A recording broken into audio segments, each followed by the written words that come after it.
Écho du petit commerce transfrontalier. Écho du petit commerce transfrontalier ni kipindi kinachozungumzia masuala ya wachuruzi wenye pato ndogo kwenye mipaka.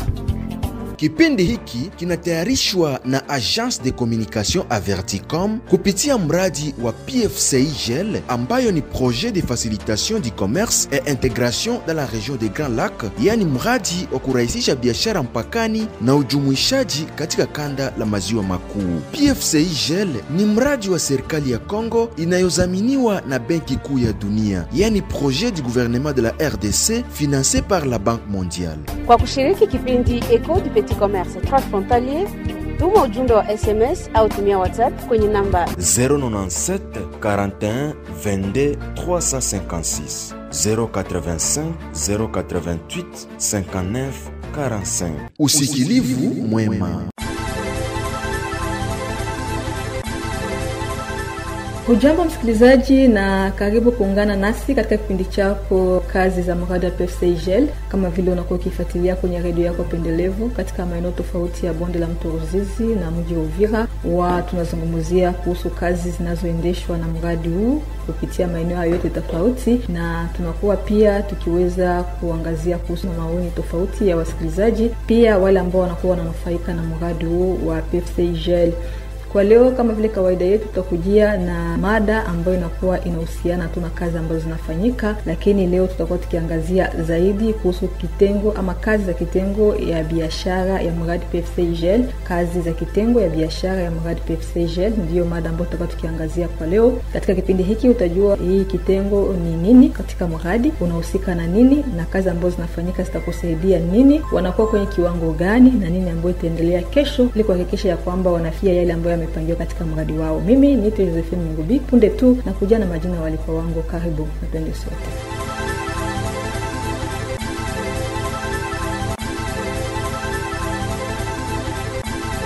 Nimekueleza ya kwamba tunakuwa pamoja nawe tena kama vile kawaida yetu katika kipindi chako kazi za mradi wa PFCIGL. Kazi za mradi wa PFCIGL, kipindi ambacho kinapia na shirika la Averticom RDC kwa ushirikiano na mradi mwenyewe PFCIGL. Na kwa leo tumepata fursa ya kuweza kuangazia mada mpya ambayo ni kazi za kitengo ya kibiashara ya mradi PFCIGL. Na ili kuzungumzia mada yetu tumepata fursa ya kuweza kuwapokea waliko wetu wawili. Ni pamoja naye bwana Bucheke Kudewa akiwa ni kiongozi wa kitengo hichi ambacho ni kia biashara ya mradi wa PFCIGL. Bwana Bucheke, jambo na karibu. Jambo sana mama journalist. Kwa sehemu ya pili tutakuwa na dada Labi Erez akiwa pia ni msaidizi wa biashara katika kitengo hiki. Dada Labi, jambo na karibu. Asante, jambo sana. Kwa kuanza moja kwa moja, acha tukumbushane kwanza kuhusu malengo ya mradi PFCIGL. Najua katika vipindi vilivyopita ulikuwa unafuatilia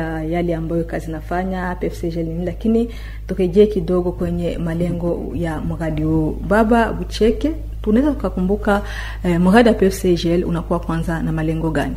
Lengo ya mradi PFCIGL ni kuboresha biashara katika nchi za maziwa makuu, yani Burundi na RDC. Kwa kipindi itasaidia wafanya biashara wote wafanye biashara yao kwa kuvuka mpaka bila tatizo yoyote, wakiwa na infrastructure kwenye frontier za mzuri, na wakipokuwa na maprocedure ambazo zimebadilishwa kwa njia ya kuboresha biashara. Asante. Umeelewa msikilizaji wangu kwamba lengo kuu ni kuweza kuboresha kazi za biashara mdogo mdogo wa kuvuka mpaka, na yote ambayo yatafanyika ni katika lengo la kuhakikisha kwamba biashara hivi vinaendeshwa katika mtindo ambao uko rahisi na ambao unafaidia watu wote na kuwapikia wafanya biashara. Dada Labi, composante commerce ama kitengo biashara ya mradi PFCIGL ndio nini kwanza?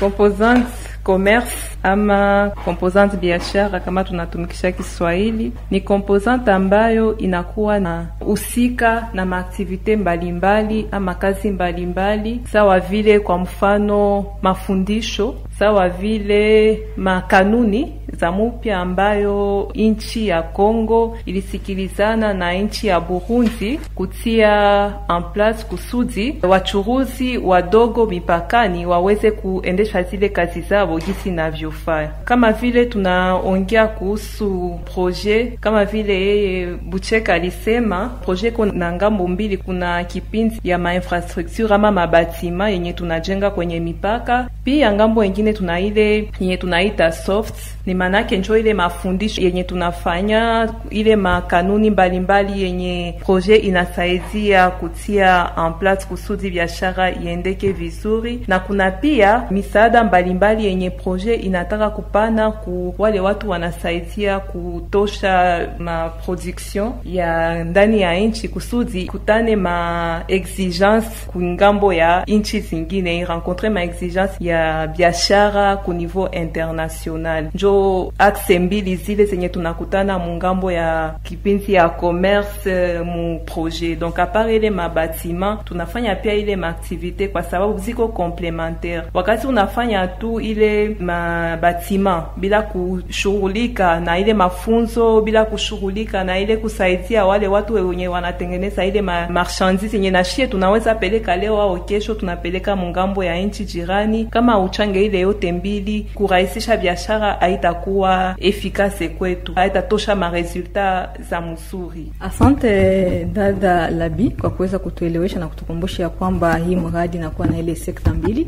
ambayo moja ni ile ya ujenzi na nyingine ni ile ambayo inakuwa na kazi tofauti ambazo zinasaidia kwa kuweza kurahisisha ile kazi ya uchuuzi mdogo mdogo.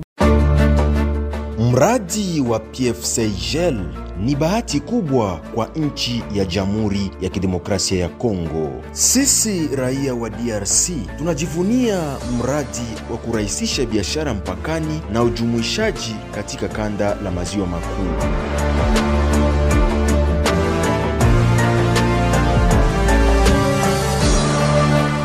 Baba Bucheke, nikirudi kwako, ile sekta ya kazi tofauti ambazo zinakuwa zikipangiliwa kwa kuweza kurahisisha hiyo uchuuzi mdogo mdogo wa wachuuzi wanaovuka mipaka, tungependa kujua ni aina gani ya shughuli ambayo zitafanyika humu katika hii sekta, ili tuelewe ni kivipi kabisa hiyo kitengo ama hiyo kitengo chenu kitarahisishia wachuuzi wadogo wadogo. Kwa kifupi, yote inaandikiwa katika accord commercial ambayo Kongo na Burundi wameweza sinye April mwaka 2022 hapo Kinshasa. Kwa hiyo iliandikiwa ya kwamba kutakuwa ya kwanza ni kurahisisha biashara ya wafanya biashara wenye pato ndogo, ambapo wanauza biashara ya Kongo wanauzishia Burundi, au wanauza biashara kwenye nchi ya Burundi wala nchi nyingine wanakuyauzisha Kongo. Na kwa hiyo ile wanaita RECOS, regime commercial simplifié. Yani tutafunza wafanya biashara na watumishi wenye mafrontiere wote ili waiwe makanuni gani RECOS inalomba ili wafanya biashara wafaidike hayo. Na kwa hiyo tutawafanya mafunzo kwa wafanya biashara na mafunzo kwa watumishi kwenye boda. Ile ndio ya kwanza. Ya pili, tutafunza wafanya biashara ambao wanavuna mavuno ambayo tumechagua ili tuongeze exportation, kwa sababu inaonekana ya kwamba Kongo inauza kwa nchi za kigeni na haiuzishe kitu kwa ile mainchi. Na ingine tunaweza sema kuna mafunzo mbalimbali.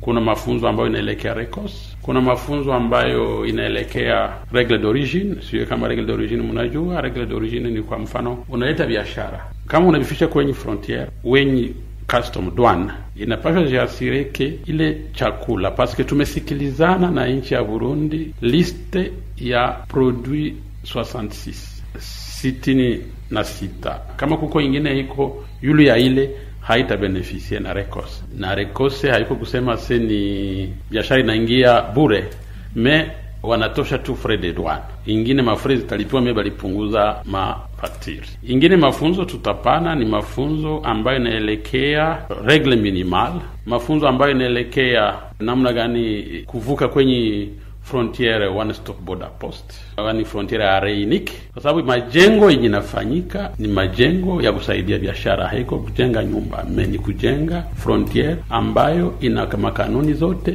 ambazo zina facilite wafanya biashara wavuke kwa saa kidogo, kwa sababu inaonekana ya kwamba watu wanapitisha saa mingi kwenye frontier, ijapokuwa wafanya biashara wanalomba wavuke mbio ili warudie bila tatizo yote. Kwa kufasilite yote, tuko mu processus ya kurekrute ma entreprise ambazo zitasaidia juu ya digitalization ya frontier. Kama unavuka habata kontrole tena kwa mkono, dokima yako, passport yako wala dokima nyingine inasomekana na machine ili unavuka bila tatizo yote. Hata mizigo nayo itakuwa kontrolea partir ya maskanera. Asante kwa maelezo zaidi kulingana na kazi ambazo hii ambayo tunasema ni kitengo cha biashara ya mradi PFCGL itaendelea kuzifanya katika mradi ili kuhakikisha kwamba wanarahisisha hii kazi ya uchuuzi mdogo mdogo. Nikirudia kwako dada Labi, acha nirudilie hapa, unasema kuna kwa pia hali ya kuweza kuboresha mazingira ya mambo ya mareglement ya uchuuzi ama ya biashara. Hii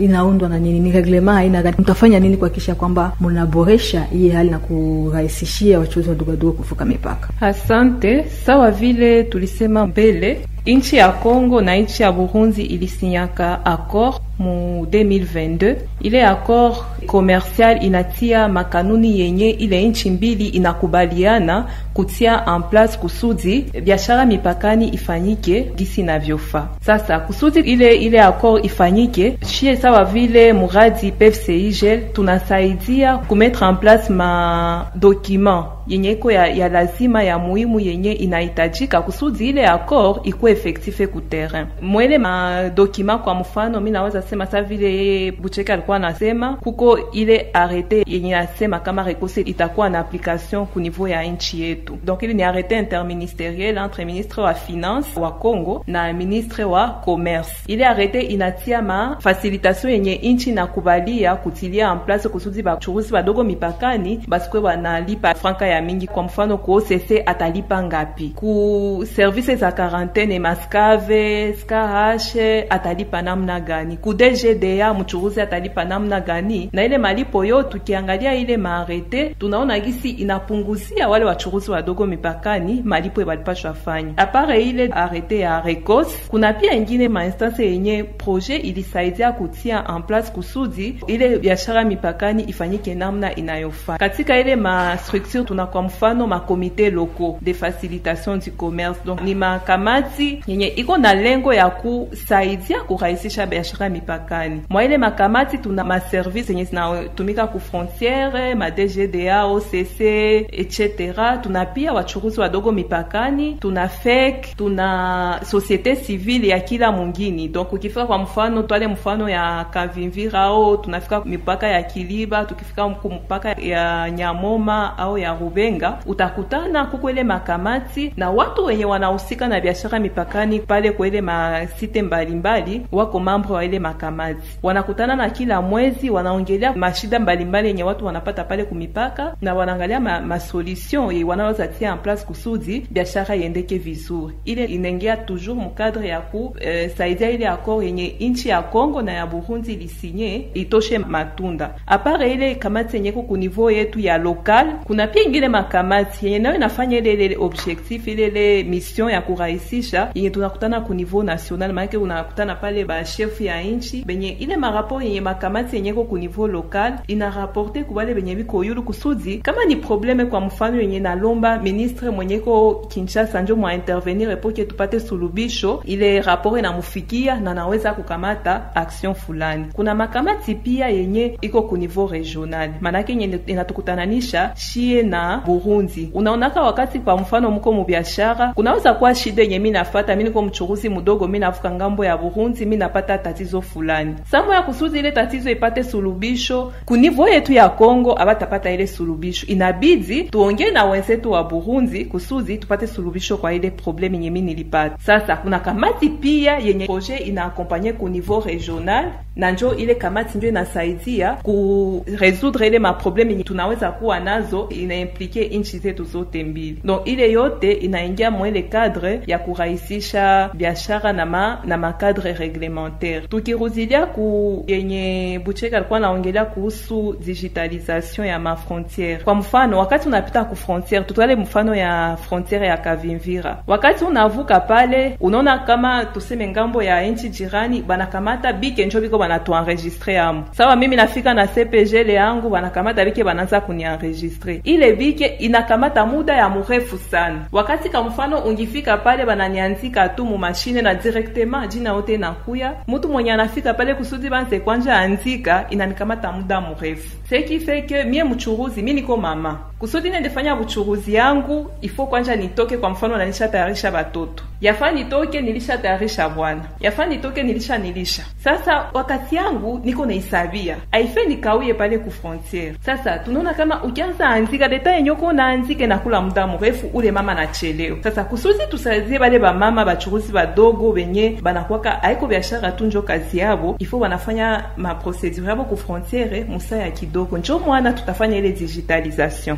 Kusudi sa mchuruzi anafika bile vya kuanzika na bike kwa mfano, bile ya unafika kwanja hapa unenda tena unamaliza ma procedure. Tunakuwa na mfano ya frontiere ya Goma Grande Barrière kwenye unafika hapa unafanya ma procedure yako yote tuseme ngambo ya Kongo. So unafika ngambo nyingine hautakuwa obligé tena kufanya ma procedure, unaendelea directement. Njo objectif yenye tunapenda tufikirie pale. Kusudi huku usikuwa na wakati ya mingi unapoteza ku frontiere. Ufanye byako rapidement ku frontiere uingie mu makazi zako zingine. Njo objectif yenye ko derrière ile kufanya ma frontiere intelligente yenye ziko digitalisée yenye tunatumikisha ma machine. Asante, tutarudia tena kwako Labi, lakini acha nielekee ngambo yake baba Bucheka. Naona pia miongoni mwa kazi ambazo mtazifanya ni kuweza kutosha sijui kandeta msaada mkifaransa wanasema subvention kwa baadhi ya wale ambao watanufaika na mradi wenu. Hii nayo itaendeka je, hii subvention ambayo mnasema? Kwa hii ifo watu waelewe mzuri ya kwamba subvention haiko franga za kupana bure.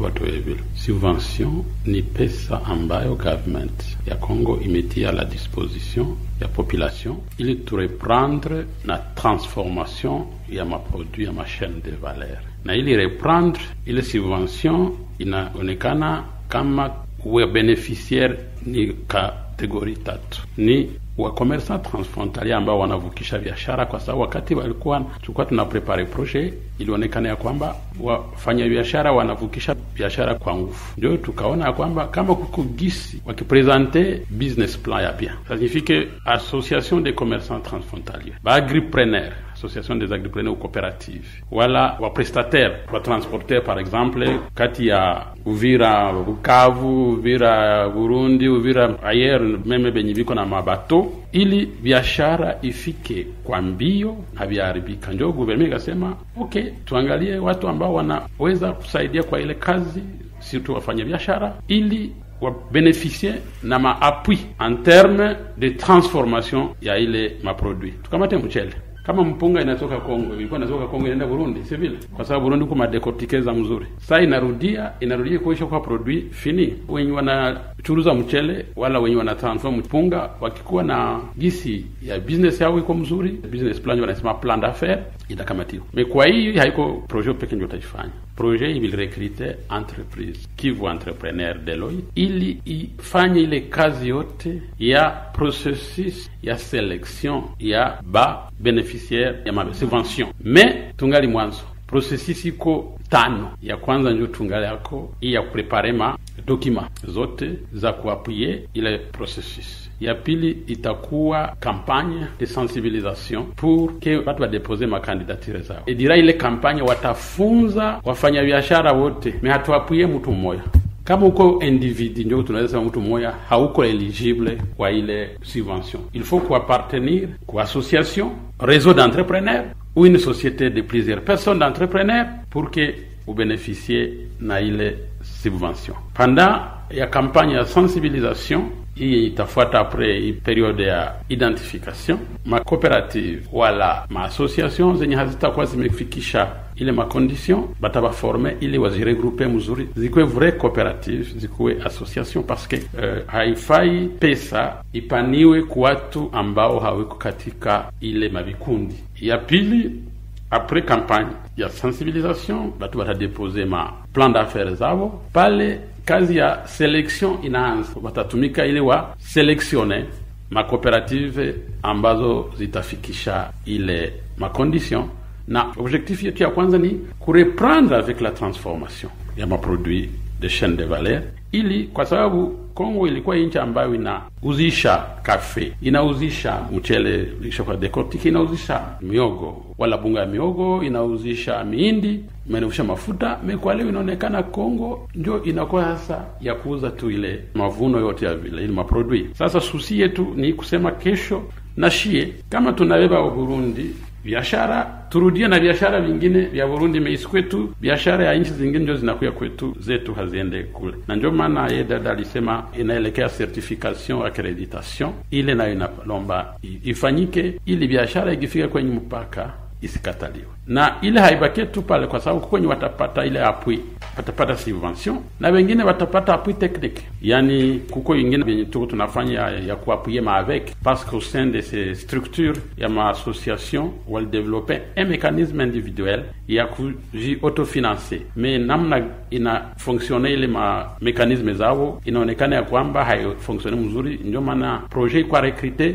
ingine entreprise itawasaidia kwa ile kazi. Kutakuwa ingine ya tatu ni appui kuma agent. Wale watu ambao wiko ma association wana makazi za mingi. Unakutana mtu mmoja anauza sungura, anauza ndagara, anauza mchele, ijapokuwa mwa ile yote tatu hayo ya wapi juu nafaidika sana. Sasa italomba tuwape mafunzo ili wakuwe wanajispecialize a un certain moment, juu mtu akijispecialize mu produit ndio anaendelea. Na ile tunaweza ba orienter à la fin vers même ma structure bancaire leur permettant d'accéder à des crédits za kuwa permettre waendelee. Juu mina waza wafanya biashara hawana besoin tu ya subvention, sawa vile tulisema. Mimi nawaza mafunzo ndio ya maana ili biashara iendelee kuboresha, kwa sababu tunajua ya kwamba watu wamepata maappui za mingi unaona hatuendelee, unaona tunabakia tu ile fasi moja. Ni kwa nini tunaendelea vile? Na wafanya biashara wiko na pesa, tuko na experience ya Bukavu, ya Goma, wala ya Kasindi,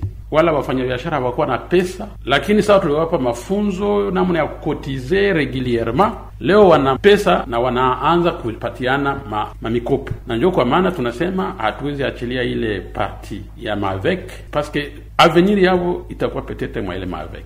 Asante dada, kwa upande wako nafikiri kuna tofauti gani kati ya wachuuzi wa dogo dogo na mpaka, kwa maana amesema miongoni mwa wale ambao watanufaika na kazi zenu kuna kuwa wachuuzi wa dogo dogo ama petit commerçant transfrontalier, kuna kuwa wajasiriamali wa kilimo ama les agripreneurs, pia kuna kuwa prestataires de services, watu ambao wanatoa huduma. Tunaweza tukawa na utofauti kati ya hawa hii aina tatu ya watakaonufaika na miradi yenu? Asante. Kupitia na yote mambo yenye Bucheke anasema, tunasikia deja kama tuko na cible mbalimbali. Tuna kwa mfano wachuruzi wadogo. Wakati tunasema kurahisisha kuchuruza ya ma produits zetu zenye tuko nazo, kwa ile chaîne de valeur, kwa ile file tunayua kama kusudi tuchuruze kwa mfano bunga leo ya muhindi, kuko watu wengi wana intervenir. Tuko kwanya na ule mchuruzi mdogo mwenye anauzisha. Bale wachuruzi wadogo mipakani wenye banakamataka bunga yetu kwa mfano leo banakamata banepeleka Burundi banenda uzisha. Banaweza kamata ile bunga yetu hapa leo banepeleka kwa mfano Tanzania wanenda kuchuruza. Wale ni ba beneficiaire ba moya, ni kipande ya watu beneficiaire wetu. Donc ni wale wanahusika kabisa na kuchuruza tu ile biashara. Apare bale kusudi tupate ile bunga, inabidi tukue na mtu mwenye alitransforme. Tuseme ni bunga ya muogo, ilikuwa miogo au départ. Kusudi ikue bunga, inabidi tuwe na ule mtu mtatusaidia kuisaga igeuke bunga. Anatusaidia ile miogo inakuwa bunga. Bale mkadra yetu ya projet tunakonsidere ça vile ba agripreneur. Manake ni batu wenye wanatusaidia kutransformer. Kulikuwa mtu mwalilima, shia tuko pale,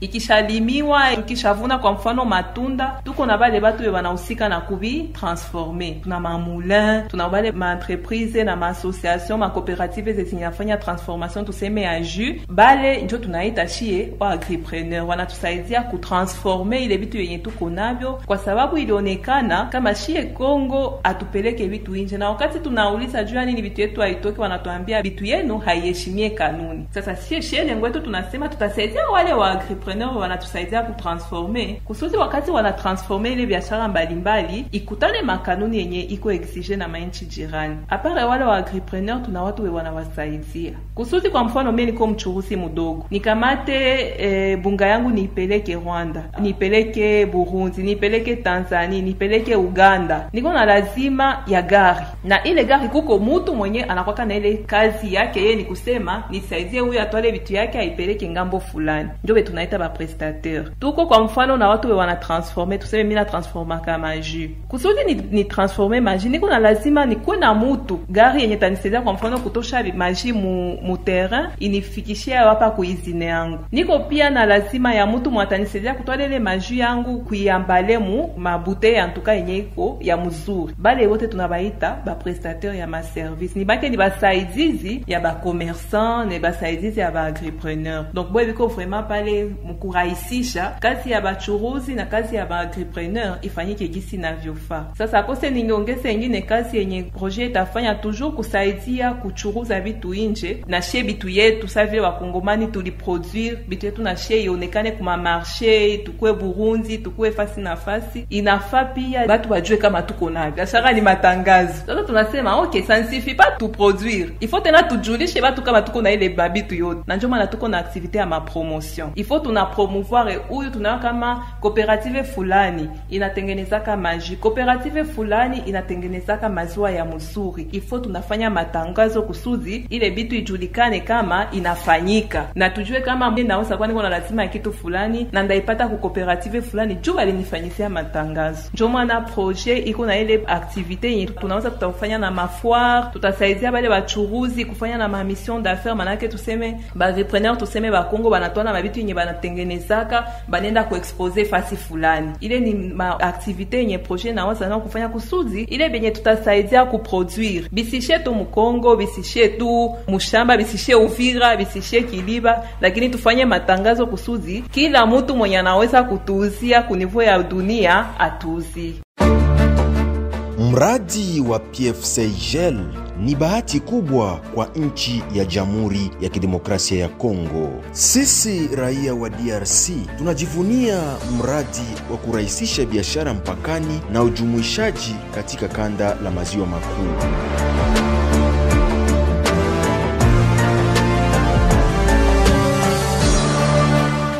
Bucheke, kwa kumalizia kipindi chetu, tungependa kujua kazi hizi mnazifanya katika maeneo gani? Kazi hizi zinafanyika kazini Nord Kivu, mji wa Goma, Bunagana na ilikuwa kama projet, Bukavu, Ijwi, Kamanyola, Rubenga, Luvungi, Sange, Nyamoma, Kiliba na Uvira. Kwa leo tungali tunatumika Nyamoma, Luvungi, Sange, Kiliba na Uvira.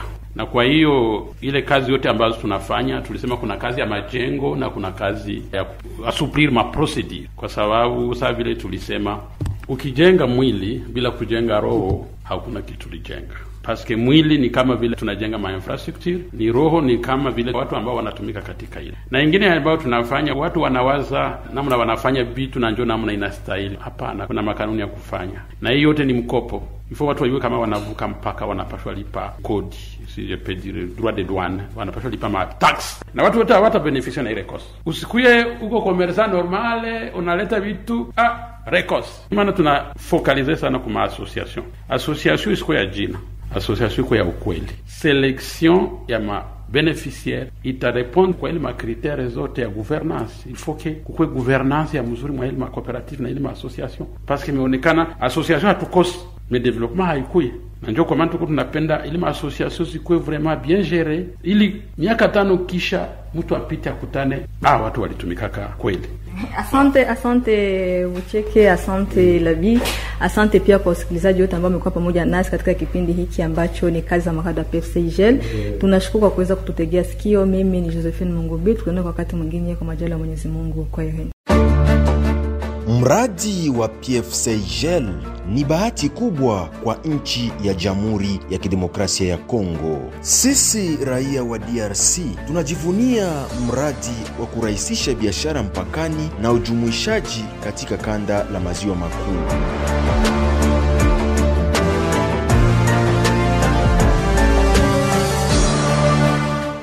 Écho du petit commerce transfrontalier. Écho du petit commerce transfrontalier ni kipindi kinachozungumzia masuala ya wachuruzi wenye pato ndogo kwenye mipaka. Kipindi hiki kinatayarishwa na Agence de Communication Averticom kupitia mradi wa PFCIGL ambayo ni projet de facilitation du commerce et intégration dans la région des Grands Lacs, yani mradi wa kurahisisha biashara mpakani na ujumuishaji katika kanda la maziwa makuu. PFCIGL ni mradi wa serikali ya Kongo inayozaminiwa na Benki Kuu ya Dunia, yani projet du gouvernement de la RDC financé par la Banque mondiale. Kwa kushiriki kipindi Écho du petit commerce transfrontalier, tuma ujumbe wa SMS au tumia WhatsApp kwenye namba 097 41 22 356 085 088 59 45. Usikilivu mwema.